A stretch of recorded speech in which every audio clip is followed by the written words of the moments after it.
गुरु कितने भी समर्थ हो, मूरख हृदय न चेत, यद्यपि गुरु मिलई बिरंची सम। ब्रह्मा और शिव जी जैसे गुरु मिलते हैं, लेकिन मूर्ख हृदय, अंधा और बहरा, अंधा और बहरा ठोकर खाने से तो सुधर भी सकता है, लेकिन जो अपने को चतुर मानते और मनमानी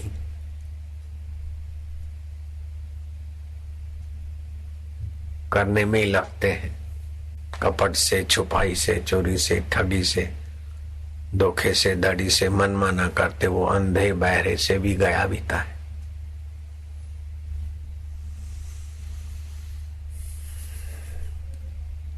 कलयुग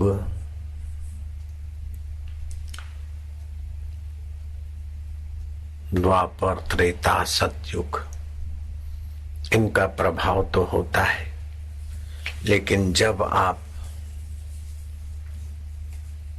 चाहे तब कलयुग में पहुंचे, जब चाहे तब द्वापर में, त्रेता में, सतयुग में पहुंच सकते, ऐसी तुम्हें स्वतंत्रता भी दी है। कलयुग में रहना चाहो तो आप प्रमादी बन जाओ, रावण की नाई, अंधे और बहरे। सबसे बड़ा अपना अनुभव गुरु है। जो अपने अनुभव रूपी गुरु से नहीं सीख सकता, तो बाहर के साकार गुरु से कितना सीखेगा, ये भी प्रश्न है। अनुभव कहता है कि ये करने के बाद खिन्नता हुई, अशांति हुई, प्रमाद हुआ, दुख हुआ, वो बात फिर से नहीं करना चाहिए। कलयुग कब होता है? जिस समय आप अंधे और बहरे की नाई करते, तो कलयुग है। शास्त्र कहता है कलिशयानो भवति, कलिशयानो भवति सजिहानस्तु द्वापरः, उत्तिष्ठ त्रेता भवति कृतं संपदयति चरण।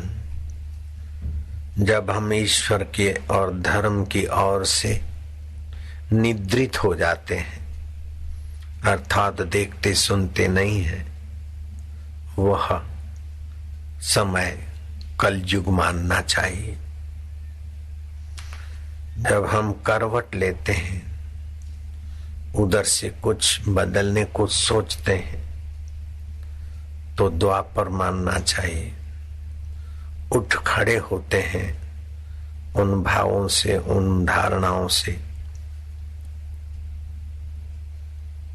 तो त्रेता युग मानना चाहिए।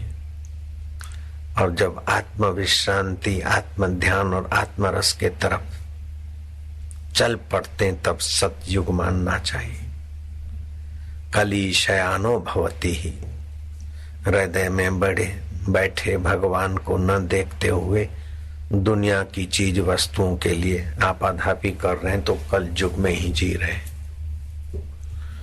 अब उसमें कोई सार नहीं सोचा तो करवट ली, द्वापर में आ गए। और अब हमें ये पाना है, आप खड़े हो गए तो आप त्रेता में आ गए। और आत्मज्ञान, आत्म ध्यान, आत्म प्रीति, आत्म विश्रांति के तरफ आप लग गए, तो सतयुग है आपके लिए। इस समय आप सतयुग में बैठे, सत्य के सुख में, सत्य के ज्ञान में, सत्य के चिंतन में, सत्य की प्रीति में समय जा रहा है, तो सतयुग है। सजिहनस्तु द्वापरः, करवट लेना अर्थात संशय का युग। ईश्वर के तरफ चलूं कि संसार में चलूं, ये द्वापर है। ईश्वर के तरफ चलना ही है, लक्ष्य प्राप्ति निश्चय कर लेना है। हमें भगवत सुख, भगवत शांति, भगवत माधुर्य, भगवत प्राप्ति करनी है। ईश्वर की ओर चलने का पक्का इरादा, त्रेता और चल पड़े तो सतयुग है। जहां जुआ व्यसन, लड़ाई, परदोष दर्शन, छल कपट, झूठ। भागवत में आता है कि इस प्रकार का जब दिखे तो समझना हम अब कल युग में आ गए।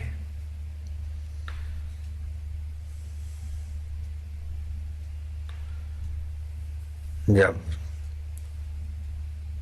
ईमानदारी से रोजी रोटी कमाए और भगवान की प्रीति थोड़ी जगे, चले न चले संशय, थोड़ा चले थोड़ा उधर चले, तो द्वापर, अधिक ईश्वर के तरफ चले तो त्रेता, और पूर्ण रूप से सारे काम ईश्वर प्राप्ति के निमित्त हो गए तो समझना चाहिए कि हमारे लिए अब सतयुग है। सतयुग है तो सबके प्रति सद्भाव आएगा, सद्विचारों की परंपरा चलेगी, जीवन में सत्कर्म प्रकट होने लगेंगे, बुद्धि में अच्छे विचार आने लगेंगे, जीवन ईश्वर के अभिमुख, ईश्वर शांति, ईश्वर ज्ञान, ईश्वर विश्रांति, ईश्वर की प्रसन्नता के निमित्त जीवन की धारा बहेगी। मन और बुद्धि को दिव्य बनाने के 12 उपाय तुम्हें फिर प्यारे लगेंगे, अच्छे लगेंगे। वो 12 साधन तुम्हारे व्यवहार में दिखने लगेंगे। सबसे अधिक पवित्र में पवित्र शुद्धि होती है धन की। चोरी जारी डकैती कपट बेईमानी वाला धन नहीं चाहिए। धन पवित्र, मनु महाराज ने कहा, धन पवित्र से अन्न पवित्रम, अन्न पवित्र से मन पवित्र। भोजन तुम्हारा शुद्ध होगा, दूसरे के हक का नहीं खाओगे, दान का खाने से कतराओगे, दान करने में निसंकोच रहोगे, लेकिन दान की चीज हड़प करने में, अले मिलने में संकोच रहेगा, बचोगे उसके लिए। औरंगजेब भले धर्मांध था, लेकिन एक सद्गुण औरंगजेब में था। राज्य के कोष से वो अपना गुजारा नहीं करता था, अपना खेत खली रखा, वो जुताई बुआई करता था, उसमें से जो आय होती थी उसी का अन्न खाता था। औरंगजेब में ये सद्गुण भी तो था, गंगा जल के प्रति उसका आदर था। साधु संतों में ऊंची शक्तियों के धनी है, ये आस्था भी थी। मुसलमान फकीरों के पास जाने के बाद भी हिंदू साधुओं से भी आशीर्वाद कृपा मांगने में पीछे नहीं हटता था, क्योंकि हक का अन्न खाता था। जो मुफ्त का खाते हैं और बदले में कोई सेवा नहीं करते, कतराते हैं, हम भटकते रहते हैं, वो गुरुओं के आश्रम में रहने के बाद भी गद्दारी करने से बाज नहीं आते। मुफ्त का खाएं और सेवा ना करें, वो गद्दार बन जाते। उन पर कलयुग हावी हो जाता है, उनके मन बुद्धि पर। औरंगजेब धन की शुद्धि में तो मानता था, फिर भोजन शुद्ध, एक तो अपने हक का हो, दूसरा मन को बुद्धि को मलिन करने वाला ना हो। जैसे खट्टी दही है, लहसुन है, प्याज है, बासी भोजन है, दूसरे के हक का है, चुरा कर खा लिया, अधिक खा लिया, ये आहार की अशुद्धि है। इससे कलयुग हावी हो जाएगा बुद्धि पर। भोजन करने के पहले जो भी आप सात्विक भोजन करते तो भगवान का सुमरण करके भगवान को भोग लगाकर खाएं, तो वो भोजन आपके लिए भगवत प्रसाद या बुद्धि बनाने वाला होगा। जो कुछ करें रात्रि को भगवान को अर्पण कर दे। कायेन वाचा मनसेन्द्रिय वा बुद्ध्यात्मना वा प्रकृते स्वभावा करोमि यत् यत् सकलम परस्मै नारायणेति समर्पयामि। नारायण ने समर्पण करो। अच्छा तो नारायण को समर्पण करो, बुराई के लिए सावधान हो जाओ, दूसरी बार वो बुराई ना हो। तो ये तुम्हारा भोजन की शुद्धि, आद्य शंकराचार्य ने कहा केवल मुंह से लेना ही भोजन नहीं है, आंखों से जो तुम अंदर लेते हो, कानों से अंदर लेते हो, नाक से अंदर लेते हो, स्पर्श से जो अंदर लेते हो, सब भोजन है, आहार है। स्पर्श पवित्र हो, शब्द पवित्र सुने अथवा दूसरे से उपराम हो जाए। पुण्यो गंधम पृथ्व्याम च, परफ्यूम आदि पापमय गंध है, लेकिन फूलों की, ताजे फूलों की सुगंध भगवान को अर्पण करके, फूल है, तुलसी है या और कोई वनस्पति है, डमरा वमरा, ये सुगंध पुण्यमयी है। पुण्यो गंधम पृथ्व्याम च सुगंधिम पुष्टिवर्धनम।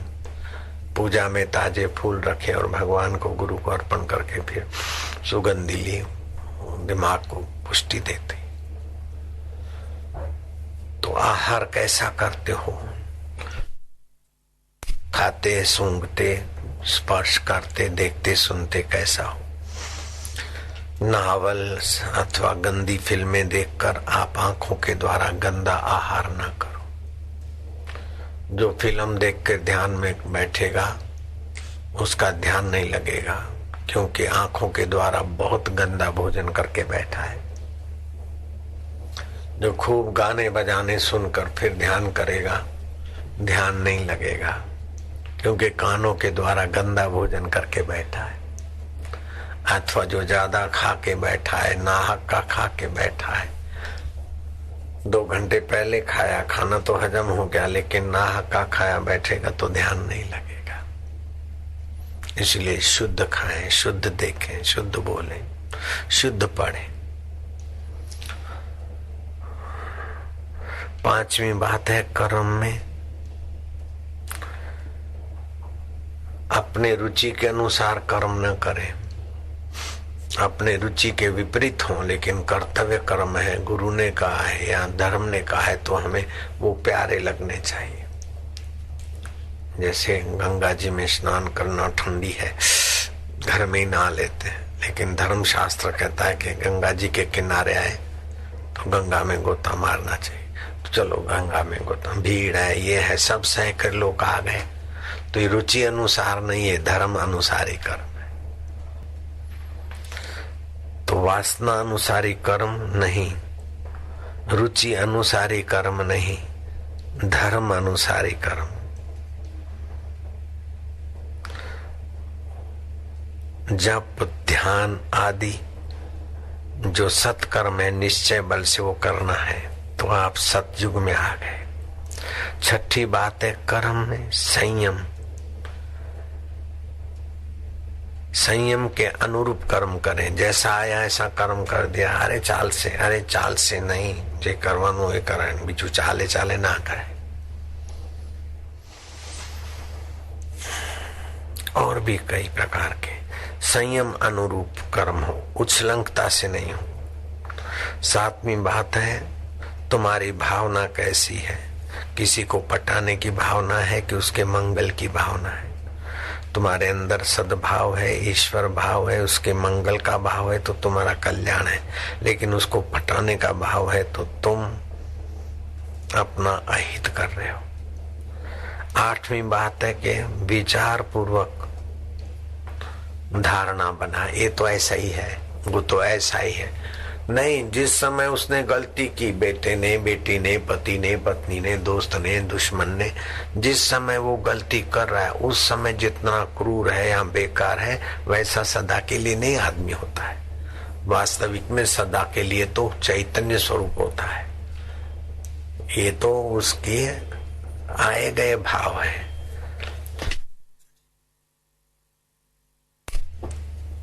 किसी के 1-2 बार संपर्क से क्रोध दिखा तो आप उसके लिए ऐसी धारणा न बनाओ तो ये क्रोधी है, अथवा ये लोभी है, ये लालची है, ये मोही है, ये अहंकारी है, ये आलसी है। नहीं, उसके पास आया, ये ज्यादा खाने वाला है, खा खा के वह मन करता है, लेकिन अभी सुधरा भी है, थोड़ा बदला भी है। तो ऐसी सदा के लिए धारणा नहीं बनती कि ये खा के वह मन करता है, धारणा बदल जाती।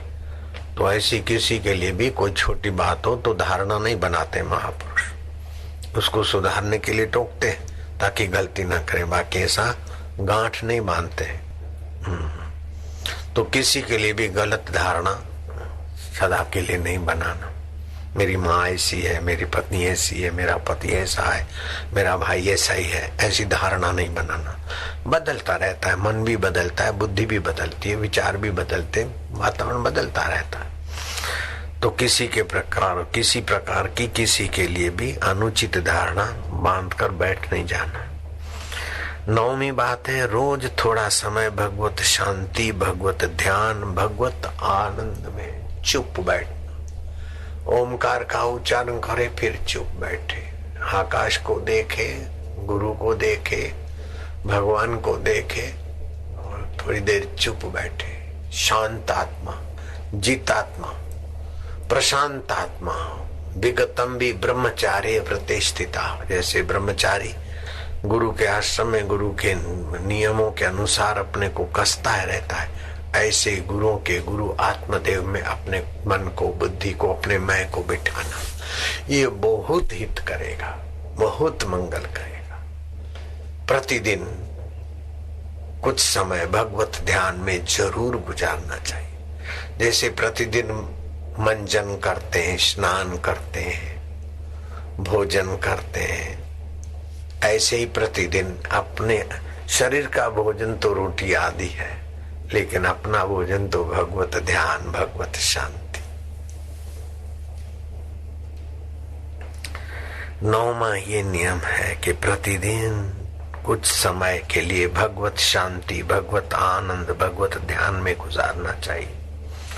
10वां ये है कि शुद्ध का चिंतन करें, अशुद्ध का चिंतन न करे। ज्यादा अशुद्ध हो गया ऐसा ऐसा बस छूटा, फिर भी गहराई में तो सब भगवान की लीला है, ऐसे करके शुद्ध में आ जाए। ये ऐसा है, ये ऐसा हो गया, मैं दुखी हो गई, मैं पापी हो गया, मैं फलाना हो गया, मैं परेशान हूँ, ऐसा जो अशुद्ध चिंतन करता है उसका जीवन बड़ा जटिल हो जाता है, दुखदायी हो जाता है। दुख का ज्यादा चिंतन न करो, घाटे का चिंतन न करो। अरे ये बहुत धक्का धक्की थी, क्या करें, मेरा तो क्या तौलिया खो गया। अब खो गया तो खो गया, उसको याद करके अपनी शांति मत खो। मेरी तो घड़ी खो गई तो 3 दिन हो गए, अभी तक घड़ी के पीछे तू मर मत, मिल जाए तो मिल जाए, लेकिन अशुद्ध चिंतन ज्यादा ना करो। न अशुद्ध चिंतन ज्यादा करो, न चिंतन ज्यादा सुनो किसी का। ऐसी वैसी बात आए तो फिर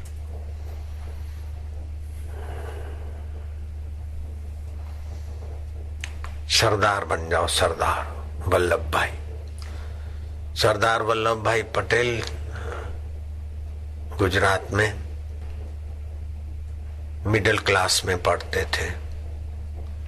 एक मास्टर आता, उस समय वल्लभ भाई पटेल सो जाते थे। एक दिन मास्टर ने कहा, जब मैं आता हूं तो तुम लंबे लंबे खुराटे लेने लगते हो, क्या बात है?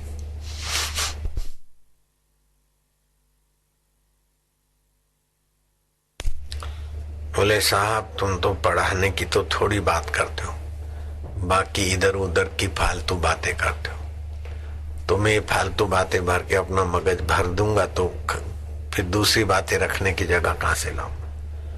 इसलिए आप मास्टर हैं, मैं आपको मना तो नहीं कर सकता हूं, इसलिए मैं शांत होकर सो जाता हूं ताकि मेरा दिमाग खराब ना हो फालतू बातें सुनने से।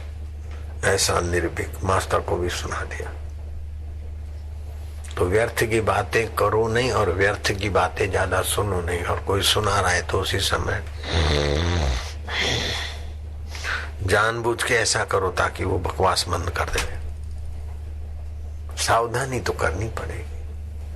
हरिओम हरिओम करते हैं, दीक्षा भी लिया, लेकिन फालतू बातें करने लगे, फालतू बातें सुनने लगे, फालतू खाने लगे, फालतू सोचने लगे, फिर बोले देखो हमको तो कुछ नहीं मिला। अरे मूर्ख, रावण जैसा रावण था और भगवान शिव जी गुरु थे, फिर भी रावण को अंधा और बहरा, तुम बहरे हो, 20 आंख और 20 कान है, खाली अंधे नहीं हो, बहरे भी हो। शिव जी मिले, शिव जी का सत्संग मिला, फिर भी रावण तो अंधा और बहरा रहा। वर्षों तक शिव जी की उपासना की, शिव जी को इष्ट देव मानता था, पुरुषार्थी भी था, बुद्धिमान भी था, लेकिन अंधा और बहरापन था। अपना अनुभव से सीखा नहीं कि नश्वर संसार है, उसका आकर्षण मिटाना चाहिए। उसी आकर्षण में रहे तो आंख वाला रावण, कान वाला रावण अंधा और बहरा कहा जाता है राम के दूतों के द्वारा। अंधहु बहिर न कहीं अस, नयन कान तव बीस। तुम्हें अंधा और बहरा न कहें तो क्या करें, आंख भी 20 है और कान भी 20 है। न शिव जी का कुछ उपदेश सुना, न शिव जी का मंगलमय दृष्टिकोण तुमने लिया। तुम अंधे भी हो, बहरे भी हो। शिव जी जैसे गुरु मिले और असावधानी हुई तो करा कराया चौपट हो जाता है। तो ये 12 गुण जिसमें भी है, उस छोटे से छोटा साधारण व्यक्ति, शबरी भीलन जैसी व्यक्ति महान बन जाएगी, और बड़े से बड़ा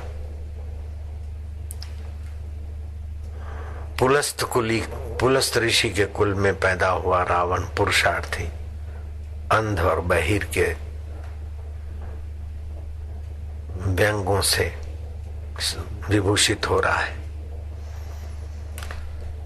रोज प्रतिदिन भगवान का ध्यान करें, और 10वीं बात है शुद्ध का चिंतन करें। 11वीं बात है शास्त्र के विपरीत भावना ना करें। जो शास्त्र में कहा है, जैसे कुंभ की महिमा है तो हम ब्रह्म ज्ञान की महिमा तो सर्वोपरि है, लेकिन कुंभ की महिमा है, तुमने कुंभ की महिमा भी सुना दी। ब्रह्म ज्ञान के सत्संग के आगे, ब्रह्म ज्ञान के आगे तो ये सब छोटी बातें हैं, लेकिन सभी लोग ब्रह्म ज्ञान के अधिकारी नहीं, और शास्त्र में उसकी महिमा है तो हमने बता दी कि करोड़ करोड़ बैशाख मास के स्नान, लाख लाख माघ मास के स्नान, लाख लाख नर्मदा आदि के स्नान का सब फल कुंभ के एक स्नान से मिलता है। तो शास्त्र के अनुरूप बात करने में हिचकिचाहट नहीं करनी चाहिए। अपना मत, अपना सिद्धांत बताने के लिए शास्त्र की बात को दबाना नहीं चाहिए। ये महापुरुषों का महापुरुषत्व है, सज्जनों की सज्जनता है। कुछ लोग तो क्या करेंगे कि अपना सिद्धांत, अपनी पार्टी की बात करेंगे, दूसरे में चाहे कितनी भी अच्छाइयां हो उसको कोसते रहेंगे। ऐसा नहीं होना चाहिए। 12वीं बात है कि बुराई का समर्थन न करे, और बुराई को, बुरे विचार को काम में न लाए। इसको तो मजा चखाना है, मार आ गया, लेकिन मजा चखाना तो किसी को दुख ही देना है। तो बुरा विचार आया, औरों को टोटा चबाने का विचार आया, उसकी जगह उसको खीर खांड खिलाओ तो तुम्हारा हृदय पवित्र होगा। औरों को मजा चखाने की अपेक्षा अपने मन को ही मजा चखाओ कि वो कुछ भी करे, तुम्हारे मन पर उसका प्रभाव ना पड़े। वो बुरा है लेकिन तुम्हारे मन पर उसकी बुराई अथवा तुम उससे ज्यादा बुरा बनो, ऐसा क्यों करो? तुम अपने कोई ज्ञान का मजा चखाया करो, उनको टोटा चबाने का मजा न चखाओ। तो संतों का आदर्श मानने से स्थूल वासना मिटती है, और भगवत रस, भगवत ध्यान से सूक्ष्म वासनाएं मिटती है। वासनाएं मिटते ही निर्वासनिक नारायण तो अपना आपा है। ओम तो आ गए बस। जैसे माँ तो सामने खड़ी, बाहर की माँ तो कहीं कमरे में होगी, लेकिन माँओं की माँ तो परमात्मा सामने ही है। ये है ही, परमात्मा ही है। अ और म के बीच जो उच्चारण है वहां परमात्मा की चेतना ही है, परमात्मा ही है। ओ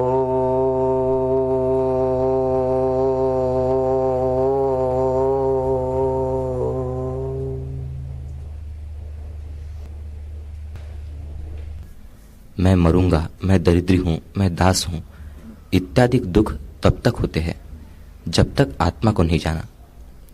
जब आत्मा को जानोगे तब आनंद रूप हो जाओगे। जैसे किसी स्त्री की गोद में पुत्र हो और वह स्वप्न में देखे कि बालक मेरे पास नहीं है, तो बड़े दुख को प्राप्त हो और रुदन करने लगे। पर जब स्वप्न से जागे और देखे कि बालक उसकी गोद में है, तो बड़े आनंद को प्राप्त हो और उसके दुख शोक नष्ट हो जाए। हे राजन, वैसे ही तेरी आत्मा तेरे पास और सदा अनुभव रूप है। उसके प्रमाद से तू अपने को दुखी जानता है। जब अज्ञान रूपी निद्रा से तू जागेगा, तब अपने को जानेगा और तेरे दुख और शोक नष्ट हो जाएंगे। देह और इंद्रियादिक जो दृश्य है, उनसे मिलकर अपने को ये जानना कि मैं हूं, यही अज्ञान निद्रा है। शरीर और इंद्रियों वाले शरीर को मैं मानना, यही अज्ञान है। और मन में जो वासना है, वो मेरी पूरी हो इच्छा तो मैं सुखी हूं, ये अज्ञान का भाव है। कई वासनाएं आई, पूरी होगी तो क्या हो गया? तो जो होना है होते हैं, नहीं होता है नहीं होता है, चलता रहता। वासना पूर्ति का सुख बंधन करता है। शरीर को मैं मानना यह अज्ञान है, वस्तुओं को मेरा मानना यह अज्ञान को पोषण वाला है। लेकिन आत्मा को मैं मानना, परमात्मा आत्मा एक स्वरूप है, विभू है, व्याप्त है, तो यह अज्ञान को चीर कर, जैसे बादलों को चीर के सूर्य प्रकाशित होता है अंधकार में, ऐसी बहुत ऊंची चीज, बहुत ऊंची आत्मा प्राप्ति। बाप रे बाप, उसके बिना दुख नहीं मिटेगा, क्योंकि कपट चालू है ना। कपट दुख को बढ़ाता है, दुख को मिटाता नहीं। कपट गांठ मन में नहीं, सबसे सहज स्वभाव, नारायण व भक्त की लगी किनारे ना। ऐसा आत्मपद है। हाँ जी। जैसे जब मणि तृण से ढकी होती है तब नहीं देख पड़ती, और जब तृण दूर करिए तब मणि प्रकट हो जाती है, वैसे ही आत्मा रूपी मणि वासना रूपी तृण से ढकी है। देख लो, जैसे मणि तिनकों से ढकी है तो नहीं दिखती, तिनके हटाइए तो दिखती है। ऐसे आत्मरूपी मणि वासनाओं के तिनकों से ढकी है। वही वासना झूठा, बेईमान, कपटी, अपने दोषों को ढकने की कला, वही वासना सिखाती।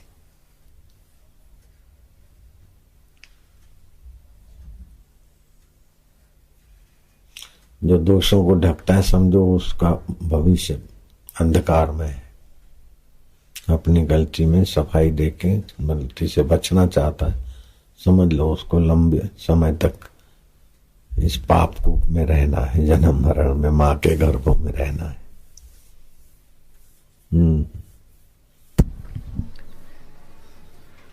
हे राजन, एक उपाय तुझसे कहता हूं, उसे कर, जिसमें तेरे दुख नष्ट हो जावे। एक वस्तु जो अहम अभिलाषा सहित वासना है, उसका त्याग कर, फिर जहां इच्छा हो वहां विचर। मेरे शरीर को मैं मानना और अपनी इच्छा के अनुसार सुखी होने की कोशिश, ये दो छोड़ दे। जहां जाएगा ब्रह्म है, जहां चाहे विचरो, रोजी रोटी खाना सब मौज ही मौज है, जितना जरा सा है। लेकिन इसी में कईयों की गति नहीं उठी, आदत पुरानी है ना। शरीर को मैं मानना और संसार को सच्चा मानना, ये गंदी वासना की आदत विचारों को मार लेती। इतने नीचे नहीं है कि गुरु के पास भी नहीं आ सके, यहाँ बैठ सके। कुछ तो है पुण्य, लेकिन वो वासना पुरानी। अगर नीचे होते तो गुरु के आगे बैठ भी नहीं सकते।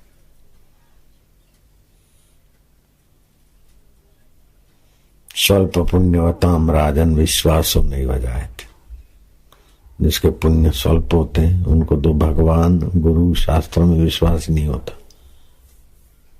तो एकदम नीच भी नहीं है और एकदम सच्चे उत्तम जिज्ञासु भी नहीं।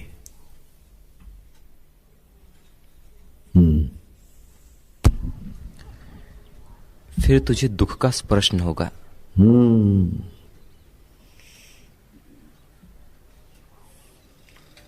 ऐसा करोगे तो दुख का स्पर्श नहीं होगा। शरीर में अहम और वासना की पूर्ति ये छोड़ दो तो फिर दुख कभी होगा ही नहीं। जब तक दुख होता है तो समझ लो कि ईश्वर प्राप्ति नहीं हुई। ईश्वर प्राप्ति हो जाए तो दुख नहीं होता।